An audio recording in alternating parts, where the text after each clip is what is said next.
আসসালামু আলাইকুম বন্ধুরা, স্বাগতম আমাদের নতুন ব্লগে। আমরা এখন এসেছি নলডাঙ্গার বিখ্যাত রাজবাড়িতে। আমার বন্ধুর সাথে আমি ক্যামেরাম্যানে আমি ছিলাম এবং আমার সব কিছু দেখিয়ে দিচ্ছিল আমার বন্ধু দীপঙ্কর। কোথায় কি আছে, কোনটা কোনটার জন্য বিখ্যাত, সব কিছু মিলিয়ে আর কি অনেক সুন্দর ছিল ব্যাপারটা। এই তো দেখছেন চারিপাশে নতুন নতুন বিল্ডিং, এই অনেকগুলোই এখানে আবিষ্কার করা হয়নি এখনও। আমার বন্ধু সব কিছু খুঁটিয়ে খুঁটিয়ে দেখাচ্ছে যে কোথায় কি আছে না আছে।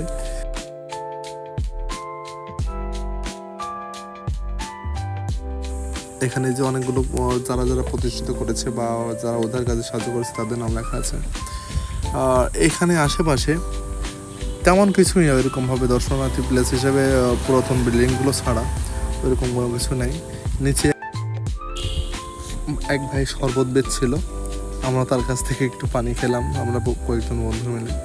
দেখছেন অনেক সুন্দর একটা প্লেস, আশেপাশের পরিবেশটা অনেক সুন্দর, ওখানে বিকালটা সুন্দরভাবে কাটানো যায়। আমাদের বন্ধু হাবিব আমাদের জন্য কিছু হালকা পাতলা জিনিস নিয়ে আসলো, এখানেই ছিল, যার জন্য আর আলাদা করে বাইরে যাওয়া লাগেনি। হ্যাঁ, আমাদের বন্ধু হাবিব অনেক চুপচাপ থাকা লোক, সহজে কোনো কথা বলে না।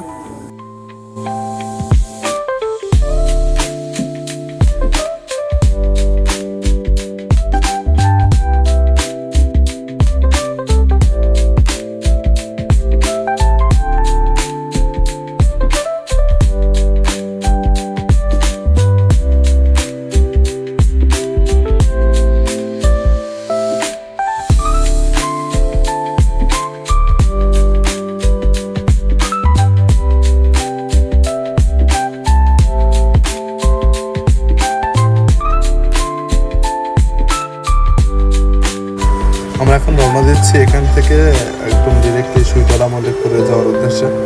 দেখবো ওখানকার পরিবেশ কেমন, আর দেখি কি করা যায়। আমাদের বন্ধুরা সাথে যেহেতু আছে, আড্ডা দিতে দিতে যাবো না, মাঝখানে যদি কোনো জায়গায় এরকম আটকানো যায় আমরা সেখানে আটকে যাবো। চলুন বন্ধুরা, দেখা যাক কি হয়।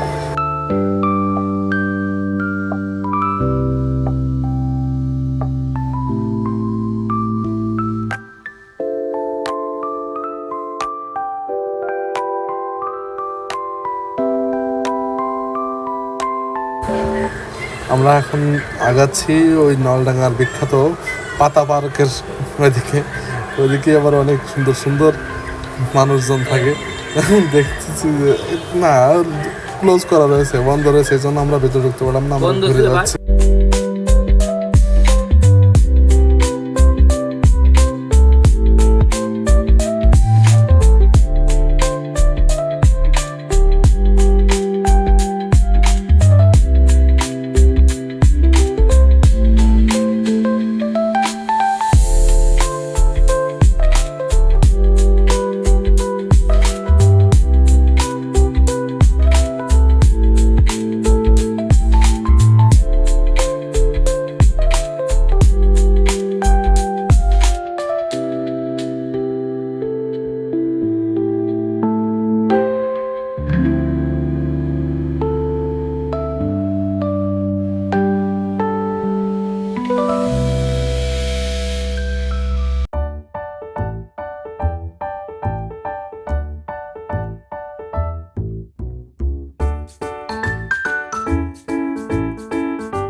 আমরা আগাচ্ছি এখন শৈতলা মল্লিকপুরের দিকে, দেখি আমাদের ওখানকার পরিবেশ কেমন। আমরা ওরকমভাবে কোনো কিছু এই দিকের চিনি না, যেহেতু চিনি না আমরা জানার আগ্রহ আমাদের অনেক বেশি, সেহেতু এই জন্যই আমরা ঘুরছি, দেখা যাক কী হয়।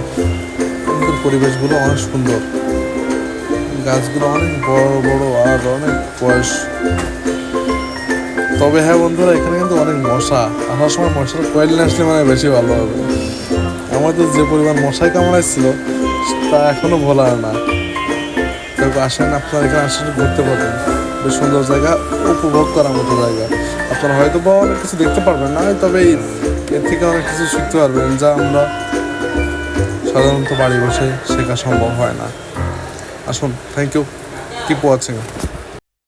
সব থেকে বড় কথা হচ্ছে এটা এশিয়া মহাদেশের সব থেকে বড় গাছ, সব থেকে বয়স্ক গাছ। আমরা এখন ব্যাক করতেছি ঝিনাইদহের উদ্দেশ্যে। ধন্যবাদ এতক্ষণ আমাদের সঙ্গেই থাকার জন্য।